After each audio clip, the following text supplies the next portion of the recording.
Assalamualaikum warahmatullahi wabarakatuh. Pada hari ini kita akan belajar tentang bilangan kuantum dan konfigurasi elektron ya. Kalau pertemuan sebelumnya konfigurasi elektron berdasarkan teori atom Bohr ya, yaitu berdasarkan kulit atom. Nah, sekarang akan dipelajari konfigurasi elektron berdasarkan mekanika kuantum ya, atau berdasarkan asas Aufbau.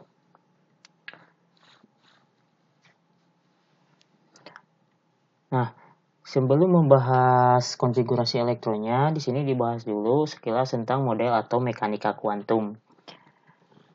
Dalam model atau mekanika kuantum, ada asas ketidakpastian dari Heisenberg yang menyatakan bahwa posisi elektron tidak dapat dipastikan. Yang dapat dipastikan adalah daerah dengan kebolehjadian ditemukannya elektron atau daerah dengan peluang terbesar ditemukan elektron ya. Misalkan model atau mekanika kuantum itu seperti ini. Nah, dalam model atau mekanika kuantum, posisi elektron tidak pasti. Yang dapat dipastikan adalah daerah dengan kebolehjadian ditemukan elektron. Bahwa elektron itu di sekitar sini, atau di daerah ini, atau di sini. Nah, maka model atau mekanika kuantum itu disebut juga dengan model atau mekanika gelombang. Ya. Nah, daerah dengan kebolehjadian ditemukan elektron itu disebut dengan orbital. Ya, jadi orbital itu adalah daerah dengan kebolehjadian ditemukan elektron. Nah, dalam model atom mekanika kuantum ya, atom itu terdiri dari kulit-kulit atom ya. Kemudian kulit atom terdiri dari subkulit. Kemudian subkulit terdiri dari orbital ya. Dalam orbital baru terdapat elektron ya. Nah, posisi elektron yang tidak pasti ya dalam model atom mekanika kuantum itu diprediksikan melalui suatu bilangan yang disebut dengan bilangan kuantum. Jadi bilangan kuantum itu suatu bilangan untuk memperkirakan posisi elektron yang tidak pasti ya. Bilangan kuantum ada 4. Yang pertama bilangan kuantum utama, lambangnya N. Bilangan kuantum utama itu menunjukkan tingkat energi elektron atau kulit-kulit elektron dalam suatu atom, atau ya, sederhananya, bilangan kuantum utama itu menunjukkan nomor kulit. Ya. Ini contohnya, ya. Misalkan ini kulit pertama, ini kulit kedua, ini kulit ketiga. Maka kulit pertama N-nya sama dengan 1, kulit kedua N-nya sama dengan 2, dan kulit ketiga N-nya sama dengan 3. Jadi bilangan kuantum utama itu menunjukkan kulit ya.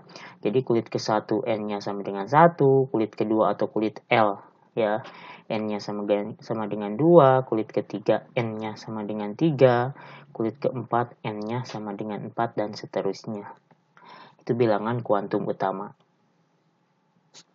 Yang kedua bilangan kuantum azimut, lambangnya L ya. Bilangan kuantum azimut itu menentukan subkulit atau bentuk orbital dan subtingkat energi elektron ya. Nanti bentuk orbitalnya seperti apa itu nanti dibahas di pertemuan berikutnya. Atau bilangan kuantum azimut itu ya sederhananya menyatakan suatu subkulit. Nah, bilangan kuantum azimut atau L harganya berkisar dari 0 sampai dengan N-1. Ya, dengan N adalah nomor kulit. Ya. Jadi, bilangan kuantum azimut itu dipengaruhi oleh bilangan kuantum utama atau N. Jika N-nya sama dengan 1, ya, maka harga L-nya berkisar ya, tinggal masukkan ke sini. Maka harga L-nya berkisar dari 0 sampai dengan N-1. Karena N-nya 1 berarti berkisar dari 0 sampai dengan 1 kurang 1. 0 ya. Jadi 0 sampai dengan 0 itu artinya L-nya sama dengan 0 ya. Jika N sama dengan 2, maka harga L-nya berkisar dari 0 sampai dengan 2 kurang 1. 2 kurang 1 itu 1. Ya, jadi ada 2 di kulit kedua. Harga bilangan kuantum azimutnya yaitu 0 dan 1. Ya. Jika N-nya sama dengan 3, maka harga L-nya berkisar dari 0 sampai dengan 3 kurang 1 atau 2. 0 sampai dengan 2 itu 0, 1, dan 2 ya. Jika N-nya sama dengan 4, maka harga L-nya berkisar dari 0 sampai dengan 4 kurang 1 atau 3 ya. Berarti harga L-nya 0, 1, 2, dan 3 ya.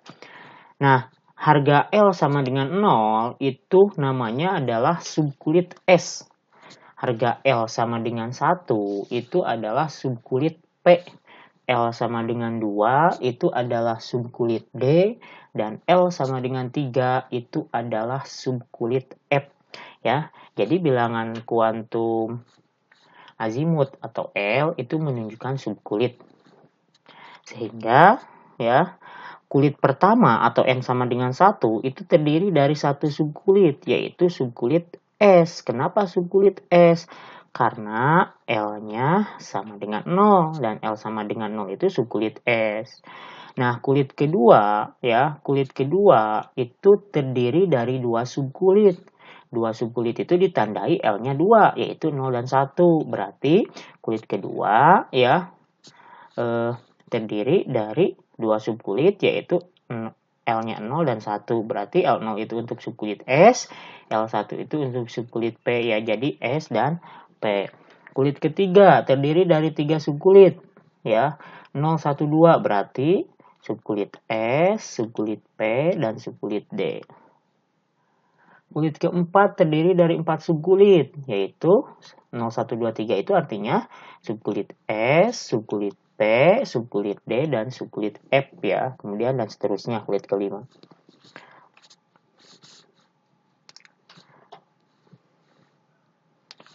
Yang ketiga, bilangan kuantum magnetik. Bilangan kuantum magnetik menyatakan kedudukan elektron pada suatu orbital atau menunjukkan orbital ya. Tadi kan urutannya atom, kulit ya, kulit itu ditandainya dengan bilangan kuantum utama, kulit terdiri dari subkulit atau azimut, subkulit terdiri dari orbital atau magnetik ya. Nah, harga M itu berkisar dari negatif L sampai dengan positif L. Dengan L adalah bilangan kuantum azimut ya. Jadi bilangannya dipengaruhi oleh bilangan kuantum sebelumnya. Oke.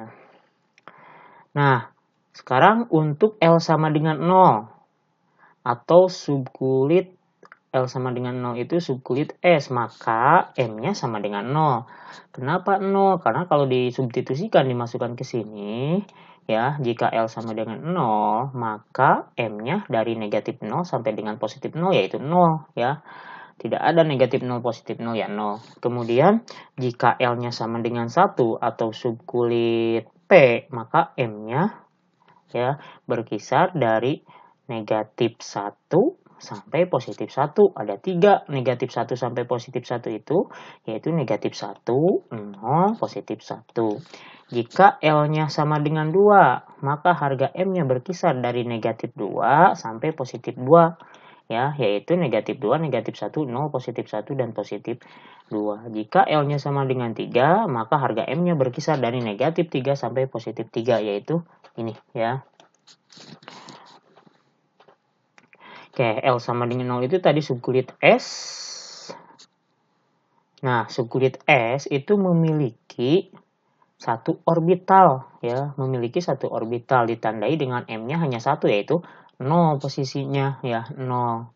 Nah, satu orbital ini ditandai dengan satu kotak. Kotak ini disebut dengan diagram orbital ya. Jadi S itu terdiri dari satu orbital. Kemudian L sama dengan 1 atau subkulit P itu memiliki 3 orbital, yaitu ini, negatif 1, 0, positif 1. Ya, berarti kotaknya 3, diagram orbitalnya posisi 0 di tengah, ya, negatif 1, positif 1. Untuk L sama dengan 2 atau subkulit D, berarti 5 orbital, 1, 2, 3, 4, 5, ya, berarti kotaknya 5, 0 di tengah, negatif 1, negatif 2, positif 1, positif 2. L sama dengan 3 atau subkulit F memiliki 7 orbital ya. 0, negatif 1, negatif 2, negatif 3, positif 1, positif 2, positif 3 ya. Ini diagram orbital, yang kotak itu adalah diagram orbital. Jadi, kesimpulannya, subkulit S memiliki 1 orbital, subkulit P memiliki 3 orbital, subkulit D memiliki 5 orbital, dan subkulit F memiliki 7 orbital. Nah, setiap orbital itu maksimal hanya dapat menampung 2 elektron, ya.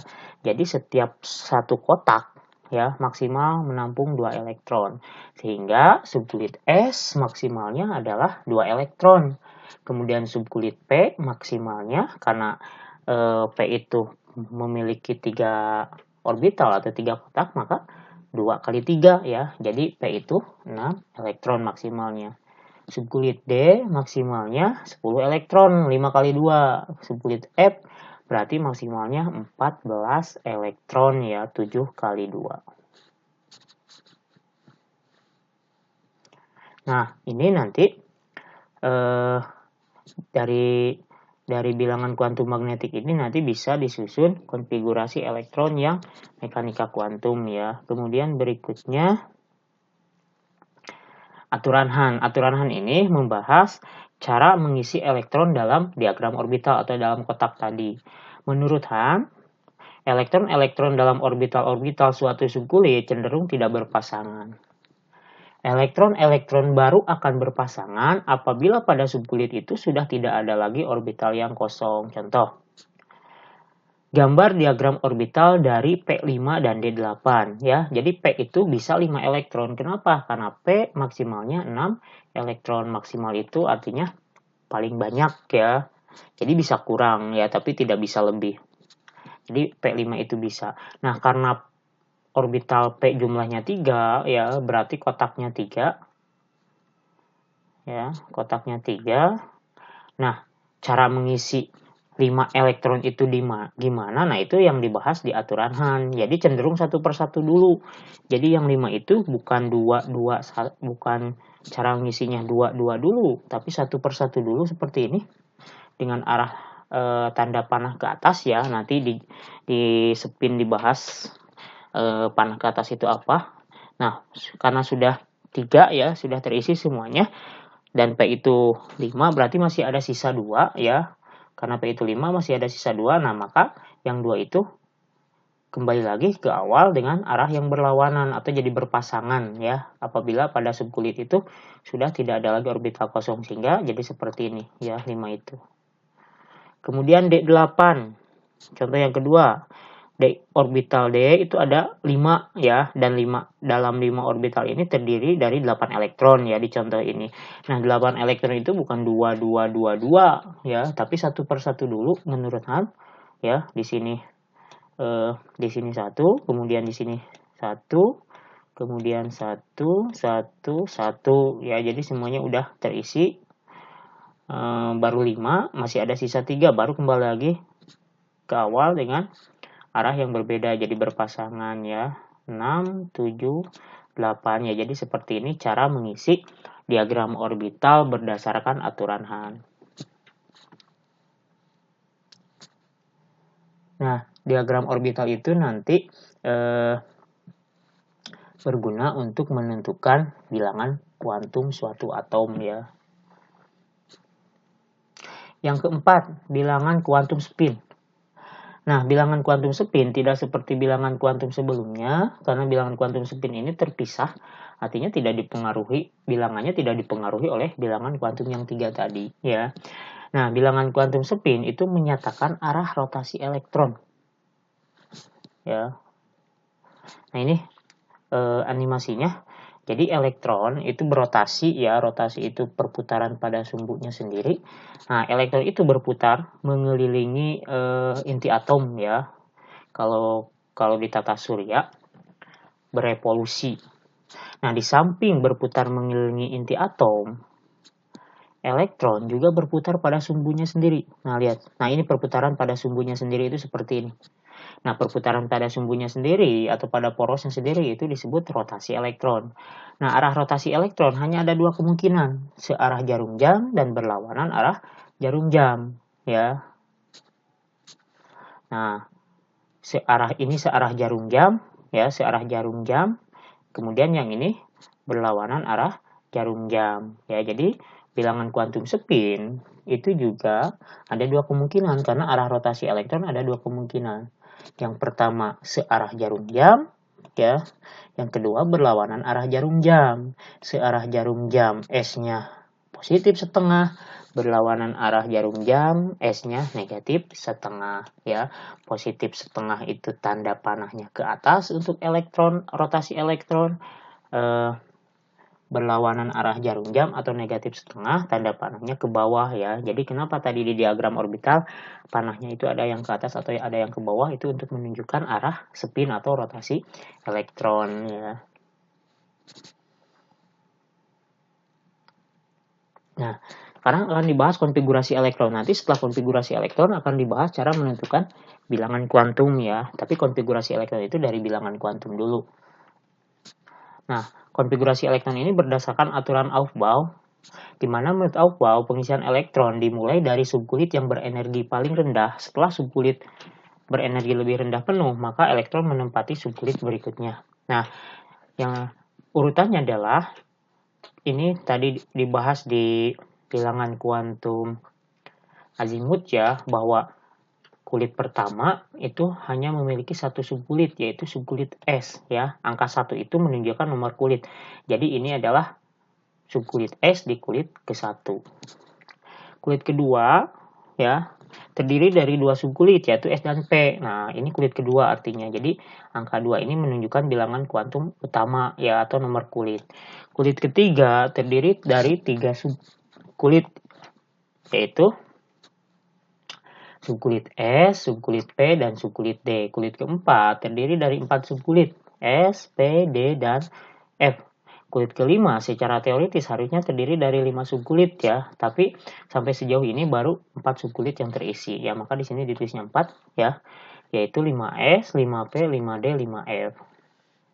Nah, kulit ke-6 baru terisi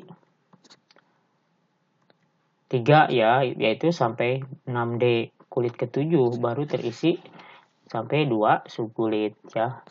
Nah, ini urutannya, urutan tingkat energinya. Yang pertama ini urutannya 1S, kemudian 2S, kemudian 2P, 3S, terus seperti ini.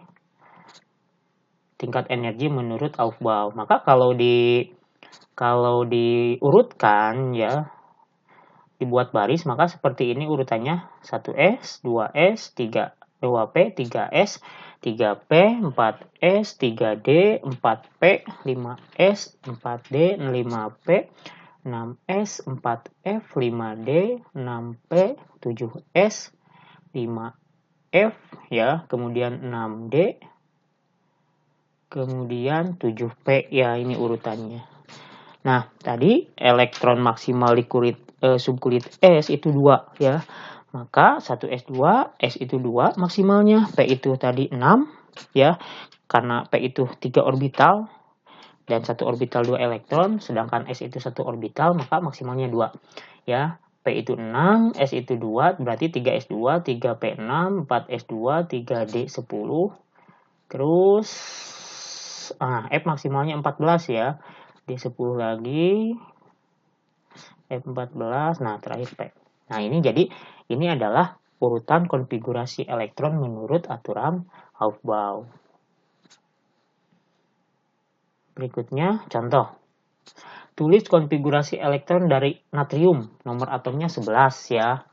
Nah, natrium itu kalau nah ini saya tulis lagi ininya, urutannya, ya. Kalau pakai konfigurasi elektron Bohr itu, natrium itu 281, ya.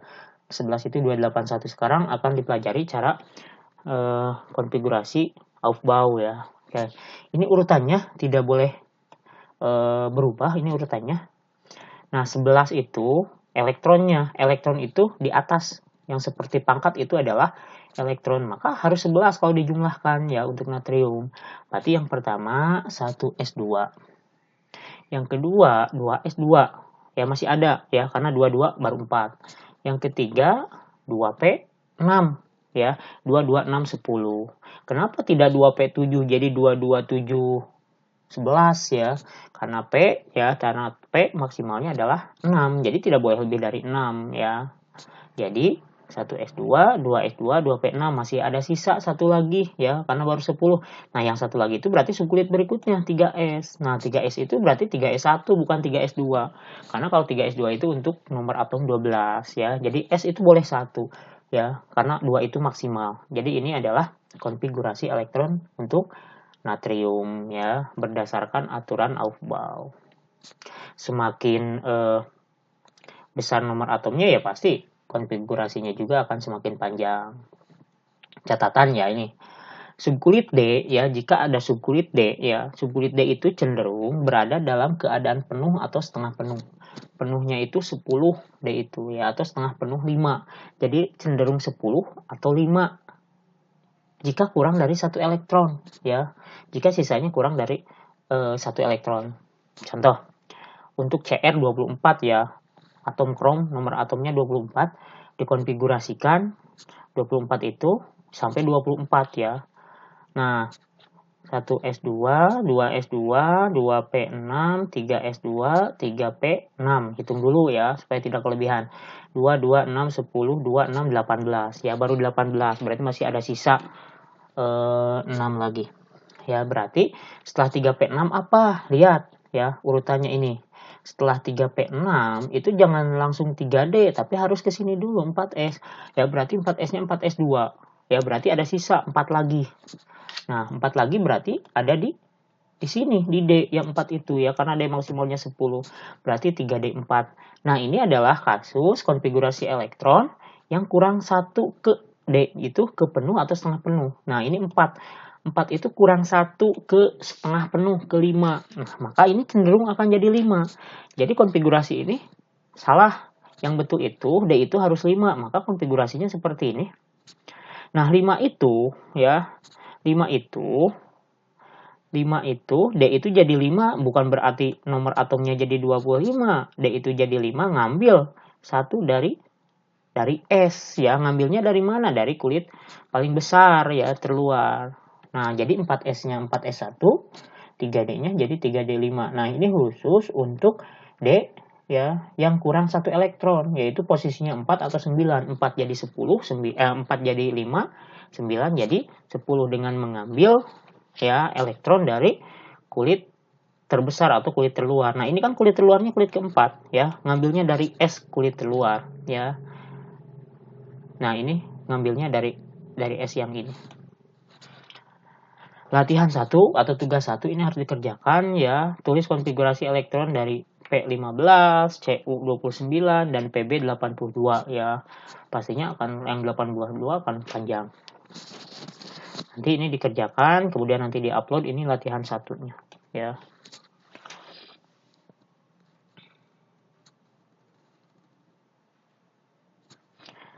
Nah, nanti misalkan ada yang D kurang 1 ya, maka ngambilnya contoh misalkan D ini kurang, maka ngambilnya bukan dari F ya, tapi ngambilnya dari yang kulit terbesar ya. Kulit kelima ngambilnya dari kulit keenam ya, dari kulit terluar, yaitu dari S, lalu dari S ya. Berikutnya, penyederhanaan konfigurasi elektron. Nah, latihan yang tadi tidak disederhanakan ya. Nah, sekarang akan dipelajari cara menyederhanakan konfigurasi elektron supaya tidak panjang. Nah, penulisan konfigurasi elektron itu dapat disederhanakan dengan cara menuliskan lambang unsur gas mulia. Unsur gas mulia itu unsur golongan 8A. Kenapa gas mulia? Karena gas mulia itu paling stabil ya. Nah, unsur gas mulia yaitu He, helium, ya, neon, argon, kripton, xenon, radon. Nomor atomnya 2, 10, 18, 36, 54, dan 86 ya. Saya tulis lagi ini urutannya. Nah, disederhanakan. Nah, helium 2, posisinya di sini 2, pas. Kemudian neon itu 10 ya. 2, 2, 6, 10. Kemudian 18. Nah, posisi 18 di sini tinggal hitung saja. Kemudian Kr 36, di sini posisinya Xe 54 di sini posisinya di P ya, selalu di P.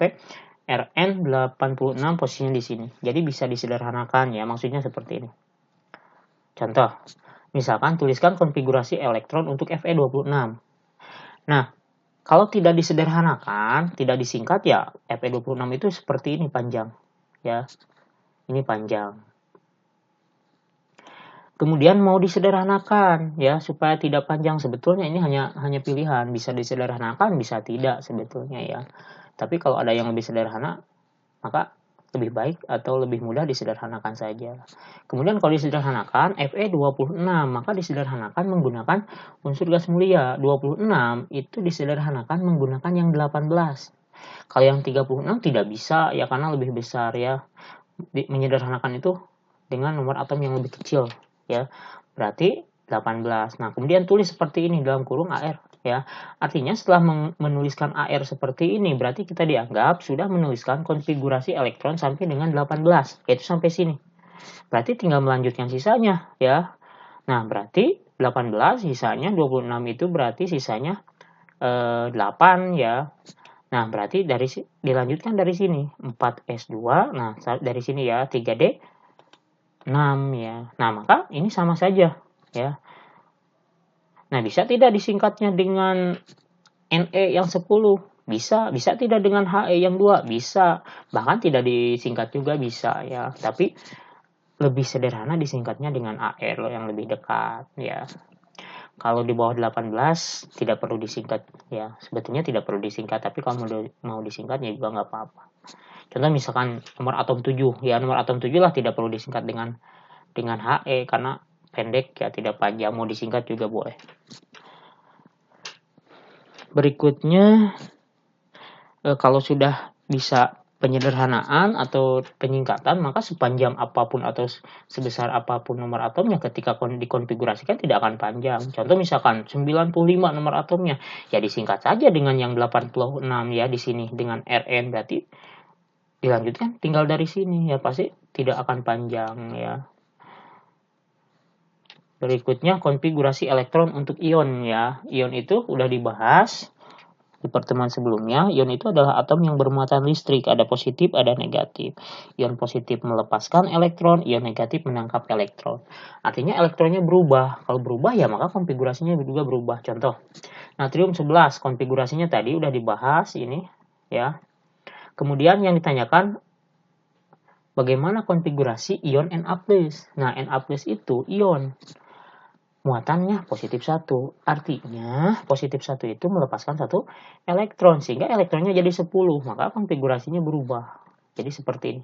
Sampai 2p6 ya. Karena 1 elektron sudah dilepaskan. Nah, yang ini sudah dilepaskan. Contoh yang kedua, oksigen 8. 8 itu 1s2, 2s2, kemudian 2p4 ya. 2p4 itu 8. Bukan 2p6. Kalau 2p6 ya itu 10 ya. Ini 8, p-nya hanya 4 berarti. Kemudian tulis konfigurasi elektron O2- atau ion oksigen 2 negatif. Nah, 2- itu artinya menangkap elektron. Berapa yang ditangkap elektronnya? 2. Maka konfigurasinya jadi 1s2, 2s2, dan 2p6 ya. Itu konfigurasi elektronnya.